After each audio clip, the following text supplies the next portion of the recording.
myself RK Gupta. Today I am going to discuss about the coordinate geometry. This is the basic mathematical concept for physics. तो आज हम लोग इस video में क्या discuss करने जा रहे हैं, कोऑर्डिनेट ज्योमेट्री के बारे में डिस्कस करने जा रहे हैं, जो कि फिजिक्स में 11th में 12th में इवन हायर क्लासेस में आपको क्या होगा, आपके लिए यूजफुल होगा।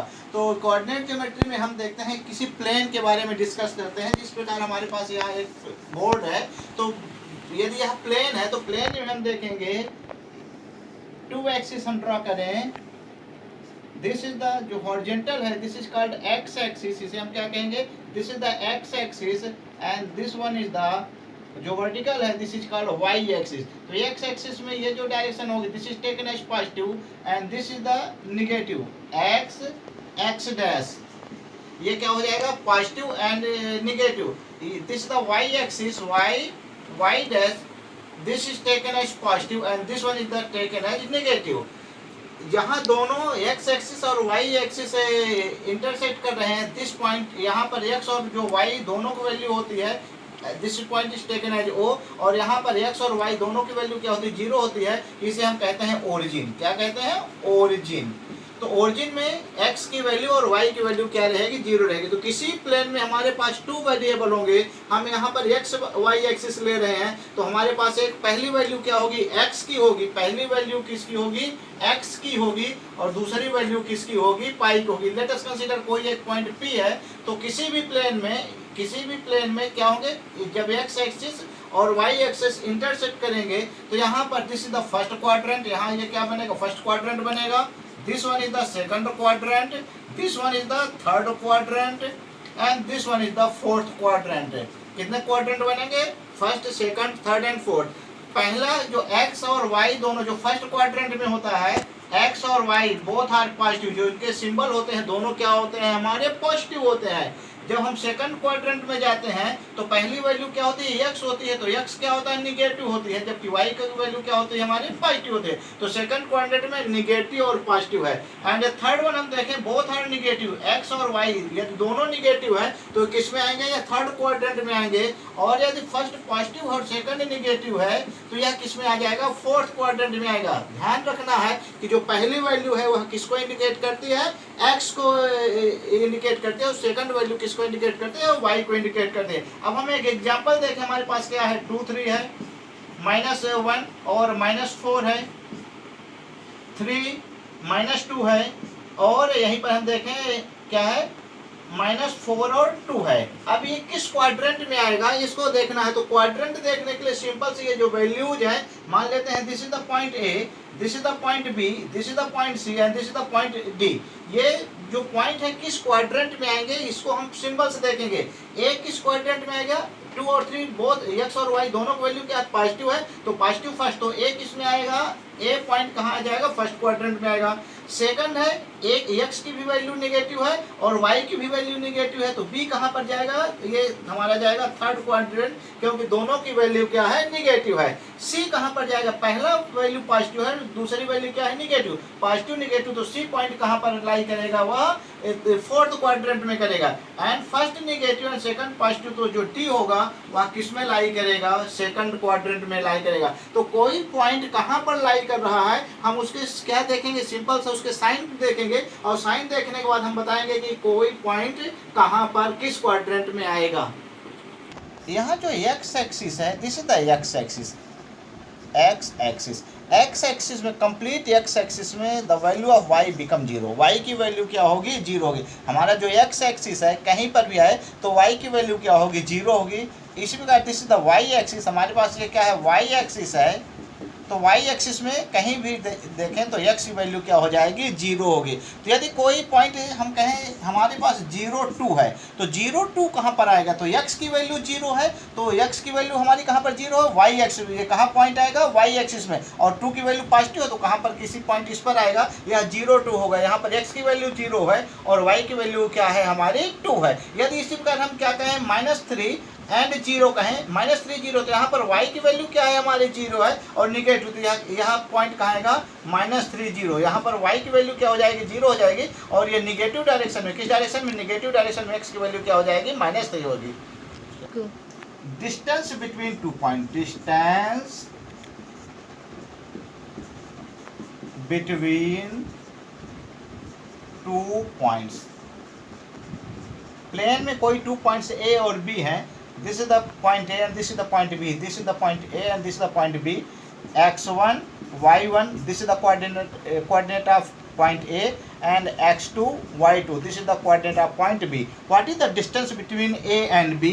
तो the distance between two point A B find out करने के लिए फार्मूला लगाएंगे x2 minus x1 whole square, x2 minus x1 whole square plus y2 minus y1 whole square, या इसी को हम रेसिप्रोकल भी कर सकते हैं। यहाँ x2 माइनस x1 के स्थान में हम क्या रख सकते हैं, x1 minus x2 whole square, क्योंकि यहाँ पर स्क्वायर है तो ये क्या हो जाएगा पॉजिटिव। तो चाहे x2 माइनस x1 करें या x1 माइनस x2 करें, मैं जनरली क्या यूज कर रहा हूँ, x2 minus x1 whole square plus y2 minus y1 whole square, यह डिस्टेंस बिटवीन 2 पॉइंट्स होगा। एक एग्जाम्पल देखते हैं इसे।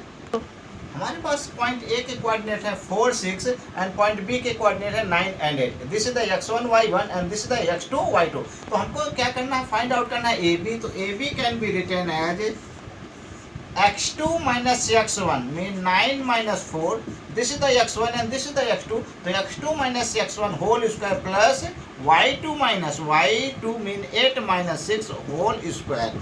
This is 9 minus 4 that become 5 square plus 8 minus 6 that become 2 square. Further 5 5 are 25 and 2 2 are 4. This is 29 unit. This is the 29 centimetre में centimetre में करेंगे, metre में है तो मीटर में, तो दिस इज द यूनिट। अब हम देखते हैं equation of straight line. Very important topic है इक्वेशन ऑफ स्ट्रेट लाइन। इसको हम फिजिक्स में भी यूज करेंगे और केमिस्ट्री में भी यूज करेंगे, तो इसको हमको अच्छे से लर्न करना है, समझना है। Line passing through X axis, हमारे पास क्या है, जो लाइन है हमारी कहाँ से पास हो रही है, थ्रू एक्स एक्सिस। यहाँ पर वह लाइन है जो स्ट्रेट लाइन है वो कहाँ पास हो रही है, एलॉन्ग एक्स एक्सिस, यहाँ पर पास आउट हो रही है। तो यहाँ पर क्या होगा, line passing through X axis के लिए हमारे पास क्या होगा, equation of straight line y equal to 0। यदि y इक्वल टू 0 है, इसका मतलब कि यह लाइन कहाँ से पास हो रही है, एक्स एक्सिस से पास हो रही है। Line passing through Y axis. अब हमारे पास एक दूसरी लाइन है, वो कहाँ से पास हो रही है, passing through Y axis. This is the Y axis. यदि कोई लाइन वाई एक्सिस से पास हो रही है तो इसके लिए इक्वेशन क्या होगा, स्ट्रेट लाइन के इक्वेशन x इक्वल टू 0 होगा। यदि x इक्वल टू 0 है, इसका मतलब यह हुआ, इसकी मीनिंग हुई कि यह लाइन कहाँ से पास आउट हो रही है, जो स्ट्रेट लाइन है वह कहाँ से पास आउट हो रही है, वाई एक्सिस से। तो यदि कोई लाइन वाई एक्सिस से पास हो रही है तो उसके लिए इक्वेशन क्या होगा, x equal to 0। Line passing parallel to X axis, this is the X axis. अब हमारे पास यह लाइन है, इसका हमको इक्वेशन फाइंड आउट करना है। What is the equation of this line. तो ये जो लाइन है, let this line is the L line है, वह क्या है, एक्स एक्सिस के पैरेलल है। तो line passing parallel to X axis, इसके लिए क्या वैल्यू होगी, तो this is taken as B. तो इसके लिए इक्वेशन क्या होगा, वाई इक्वल्स टू बी। क्या होगा, वाई इक्वल्स टू बी। इसका मतलब यह हुआ कि हमारे यहाँ जो लाइन है वह कहाँ है, this is the parallel to X axis. तो एक्स एक्सिस के लिए बी क्या है, यहाँ कोई भी कांस्टेंट हो सकता है। यदि अबव है तो पॉजिटिव होगा और यदि बिलो है तो क्या हो जाएगा, निगेटिव होगा। तो बी 1 2 3 4 कोई भी नंबर हो सकता है। बी क्या है, यहाँ आर्बिट्रेरी कांस्टेंट है। तो line passing parallel to X axis के लिए इक्वेशन क्या होगा, स्ट्रेट लाइन के इक्वेशन क्या होगा, Y equal to B. Next one है line passing parallel to Y axis. This is the Y axis, हमारे पास ये जो वर्टिकल लाइन है this is the Y axis. इस लाइन के पैरेलल एक दूसरी लाइन एम है। तो what is the equation of this line, इस लाइन का इक्वेशन क्या होगा, तो this equation x equal to A, x equal to A is the distance from origin. A यहाँ से इस लाइन की कहाँ, ओ से क्या है, ओ ओरिजिन से क्या है, डिस्टेंस है। और यहाँ ए क्या होगा, कोई भी कांस्टेंट होगा, 1 2 3। तो x equal to A, this is the equation of straight line which is passing parallel to Y axis, जो वाई एक्सिस के पैरेलल जा रही है। Equation of straight line passing through origin and makes an angle with X axis. हमारे पास एक कोई line है, दिस इज लाइन। यदि हमारे पास कोई एक लाइन एल है, ये कहाँ से पास आउट हो रही है, ओरिजिन से। ओ ओरिजिन है, ओरिजिन से पास हो रही है और किसके साथ, एक्स एक्सिस के साथ कितना एंगल फॉर्म कर रही है, थीटा एंगल बना रही है। तो what is the equation of this straight line, इस स्ट्रेट लाइन का क्या होगा, इक्वेशन क्या होगा। तो the equation of this straight line किस कंडीशन में? यदि कोई स्ट्रेट लाइन ओरिजिन से पास आउट हो रही है और एक्स एक्सिस के साथ कितने का एंगल बना रही है? थीटा एंगल बना रही है। तो this equal to y equal to M x. Y equal to क्या होगा? एम एक्स होगा। एम क्या है यहाँ? This is called slope, slope of straight line, slope of straight line. यह जो लाइन है यह कितना झुकी हुई है, यह जो स्लोप है this is the less slope. जैसे जैसे थीटा इंक्रीज होगा इसका स्लोप क्या होगा? इंक्रीज होगा। और एम फाइंड आउट कहाँ से करेंगे? हम एम फाइंड आउट करने के लिए फार्मूला लगाएंगे m equal to tan theta. तो जहाँ m होगा, m को हम क्या कहेंगे? स्लोप कहेंगे, या इसी को हम क्या कहते हैं? ग्रेडियंट कहते हैं। तो यहाँ m क्या होगा? स्लोप होगा। तो हम पहले थीटा से m equal to tan theta से वैल्यू निकालेंगे m के, फिर हम क्या फाइंड आउट कर लेंगे? उस स्ट्रेट लाइन का इक्वेशन जो ओरिजिन से पास आउट हो रही है और एक्स एक्सिस के साथ कितना एंगल बना रही है? थीटा एंगल बना रही है। इसको एक एग्जांपल से समझते हैं। Find out equation of straight line passing through origin. वह स्ट्रेट लाइन कहाँ से पास हो रही है? ओरिजिन से पास आउट हो रही है। ओरिजिन पर एक्स और वाई दोनों की वैल्यू क्या होती है? 0 होती है। And makes angle 45 angle with X axis. X axis के साथ वह कितने का एंगल बना रहा है? 45 डिग्री का। इसका जो सोल्यूशन होगा वह क्या हो जाएगा? यहाँ पर हम m इक्वल टू क्या है? Tan theta. This is the slope, slope of straight line क्या होगा? स्लोप। यहाँ से हम क्या फाइंड आउट करेंगे? Slope of straight line. Yes, slope of straight line क्या मिलेगा हमको? m equal to tan theta and tan theta के स्थान में क्या पुट करेंगे? 45 degree. What is the value of tan 45? Trigonometry में हमने लर्न किया है, मगर किया है। टेन 45 की वैल्यू क्या हो जाएगी? 1 होगी। अब इक्वेशन ऑफ स्ट्रेट लाइन क्या होगा? इक्वेशन ऑफ स्ट्रेट लाइन यह y equal to M x. तो y equal to the value of m के स्थान में क्या पुट करते हैं? 1 and x। This equal to y equal to x। Or x minus y equal to 0। Or इसको लिख सकते हैं y minus x equal to 0। This is the equation of straight line. तो y इक्वल टू एक्स है, तो इसका मतलब यदि क्या हुआ? यदि y इक्वल टू एक्स है या x इक्वल टू वाई है, तो इसका मतलब यह हुआ कि वह कहाँ से स्ट्रेट लाइन पास हो रही है? ओरिजिन से पास आउट हो रही है। और दूसरा चीज क्या है कि वह कितने का एंगल बना रही है? 45 डिग्री का एंगल बना रही है। किसके साथ? एक्स एक्सिस के साथ। इसको नोट डाउन करें। अभी हमने ये देखा, ये एक्स एक्सिस है, ये वाई एक्सिस है। हमारे पास एक लाइन एल है जो क्या है? एक्स एक्सिस के साथ थीटा एंगल फॉर्म कर रही है। एक्स एक्सिस के साथ कितना एंगल बना रही है? थीटा एंगल बना रही है। और जो वाई एक्सिस है वो सी इंटरसेप्ट कट कर रही है। सी क्या कर रही है? इंटरसेप्ट कर रही है। यहाँ से कोई पॉजिटिव या निगेटिव वैल्यू हो सकती है, कांस्टेंट क्वांटिटी है। यहाँ ओ से जो ये पॉइंट की डिस्टेंस है, दिस डिस्टेंस इज कॉल्ड सी। इसको हम इंटरसेप्ट कहेंगे। तो हमको क्या फाइंड आउट करना है? Equation of straight line which intercept on Y axis. उस लाइन का, उस स्ट्रेट लाइन का हमको इक्वेशन फाइंड आउट करना है जो वाई एक्सिस में इंटरसेप्ट सी कट कर रही है और एक्स एक्सिस के साथ कितने का एंगल बना रही है? थीटा का एंगल बना रही है। तो इसके लिए इक्वेशन होगा y equals M X plus C. Y equals to M X plus C. यहाँ क्या होगा? जहाँ हमारा m क्या होगा? स्लोप होगा। Here m slope. m क्या है? Slope of straight line, slope of straight line. And C क्या होगा हमारा? इंटरसेप्ट। क्या होगा? इंटरसेप्ट। कहाँ? वाई एक्सिस में क्या होगा? यह इसका इंटरसेप्ट होगा। तो यदि सी और एम की वैल्यू हमको फाइंड आउट हो तो हम क्या करेंगे? Equation of straight line find out कर लेंगे। एक एग्जांपल देखते हैं। Find out equation of straight line which intercept 7। कितना इंटरसेप्ट है? सी की वैल्यू क्या है? 7 on Y axis and makes 60 degree with X axis. यहाँ पर हम इसका सोल्यूशन करेंगे, फाइंड आउट करेंगे। What is the given? Given क्या है यहाँ हमारे पास? Here C equal to given that 7। C की वैल्यू क्या है? 7। इट में भी पॉजिटिव या निगेटिव, इसकी वैल्यू पॉजिटिव या निगेटिव हो सकती है। और जो थीटा की वैल्यू है वह कितना है? 60 डिग्री है। तो स्लोप क्या हो जाएगा? What is the slope? Slope m equal to क्या हो जाएगा? tan 60 degree. And tan 60 degree की वैल्यू क्या होती है? √3। अब इक्वेशन क्या होगा? हमको पता है y equal to M X plus C. y equal to M X plus C. इसके m और c की वैल्यू पुट करें तो y equal to what is the value of m? m की वैल्यू है √3x एंड c की value क्या है? 7।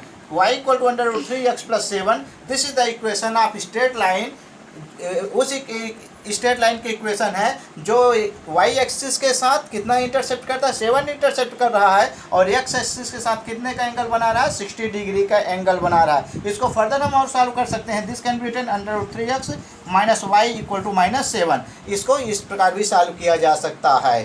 Write down. अब देखेंगे हम equation of circle. Equation of circle हमारे पास दिस द सर्कल, इसका सेंटर O है और यहाँ पर द रेडियस इज A। हम इसको रेडियस को हम R भी ले सकते हैं। तो यहाँ पर क्या होगा, x² + y² equal to A²। This is the equation of circle. ये सर्कल का क्या हो जाएगा, इक्वेशन होगा।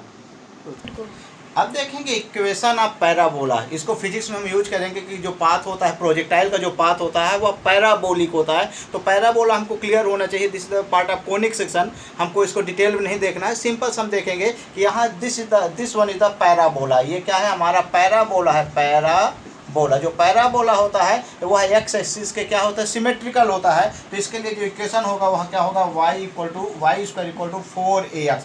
y² equal to 4ax। This is the equation of parabola. इसको हम बाद में प्रूफ करेंगे कि जो प्रोजेक्टाइल का जो पाथ होता है वह पैराबोलिक होता है। तो पैराबोलिक मतलब एक प्रकार का कर्व है। इस प्रकार का जो कर्व होता है, इस कर्व को हम क्या कहेंगे, पैराबोला कहते हैं। और यहाँ हमारा ये क्या है, s की वैल्यू जो है a और 0 है। क्या है, a और 0 है, या फोकस है। तो y² equal to 4ax। This is the path. जो पाथ होता है वह पैराबोलिक होता है, और यहाँ जो पैराबोला है वह एक्स एक्सिस के क्या है, सिमेट्रिकल है।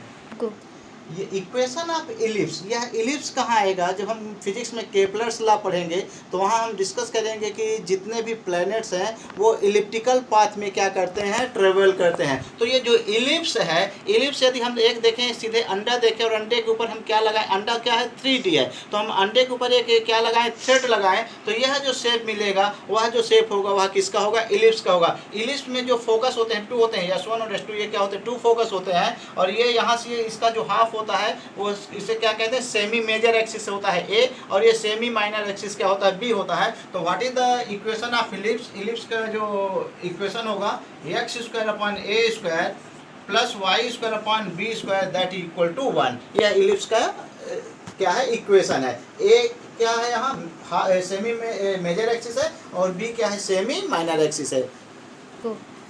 इक्वेशन ऑफ हाइपरबोला, हमारा इस वीडियो में मेन जो टारगेट है वह है आपके ब्रेन में पैराबोला क्या होता है, इलिप्स क्या होता है, और हाइपरबोला क्या है। ये जो टर्म है आपके ब्रेन में क्या करना है, फीड करना है। यहाँ जो ये चीज़ें हैं, this is the first part, ये आपका फर्स्ट पार्ट है, and this is the second one. ये दोनों क्या होंगे, हमारे दोनों मिलाकर के क्या बनाएंगे, हाइपरबोला बनाएंगे। तो what is the equation of hyperbola, x² upon a² minus y² upon b² that equal to 1। Simple सा हमारे पास क्या होना चाहिए, what is the parabola, what is the ellipse and what is the hyperbola. ये term आपके पास आना चाहिए। इनका कहीं यूज होता है कि क्या होता है, तो हमको वो जो ग्राफ होता है वह पैराबोलिक ग्राफ कैसा होता है, इलिप्स का ग्राफ कैसा होता है, और हाइपरबोला का ग्राफ क्या होता है, क्या इक्वेशन होता है, ब्रेन में सिंपल से चीज़ों को फीड करना है। मैथ्स के लड़के इसको डिटेल में कोनिक सेक्शन में पढ़ेंगे। बायो के स्टूडेंट्स के लिए यह मैटर सफिशिएंट है। अभी हमने देखा कि जो प्लेन है, प्लेन 2D में आएगा। 2D में केवल 2 एक्सिस होंगी, या x एक्सिस हो सकती है, x y एक्सिस हो सकती है, y z एक्सिस हो सकती है, z x एक्सिस, केवल 2 एक्सिस होंगी। मतलब यदि कोई प्लेन है तो प्लेन क्या है हमारा, this the plane is the, यह 2D होगा। 2D के अलावा हमारा एक और आएगा 3D। जैसे हमारे पास यदि रिंग है, यदि आपके पास एक सिंपल सा रिंग है, ये जो सर्कल है वह किसका होगा, 2D का होगा। लेकिन यदि हम बॉल का इमेजिन करें, यदि हम एक सिलेंडर को इमेजिन करें तो उसमें 3D होगा। तो 3D में 3 एक्सिस होगी, एक्स एक्सिस, वाई एक्सिस और जेड एक्सिस। मीन इसमें एक या तो हाइट होगा या क्या होगा, डेप्थ होगा। हम इसको सिंपल से एग्जांपल देखें। यहाँ से एक हमारे पास यह स्केच है, तो this is the X axis. यह क्या है, हमारे पास एक्स एक्सिस है, इसके परपेंडिकुलर हमारे पास क्या है, वाई एक्सिस है। तो जो जेड एक्सिस होगा 3D में, जेड एक्सिस यह तो आपकी ओर होगा, यह कहाँ की ओर होगा, आपकी ओर होगा। जब आपकी ओर होगा तो इसे हम हाइट कहेंगे, और जब मेरे ओर होगा इसके अपोजिट तो उसको हम क्या कह सकते हैं, डेप्थ कह सकते हैं। तो दिस इज द 3D, यह क्या होगा, 3D।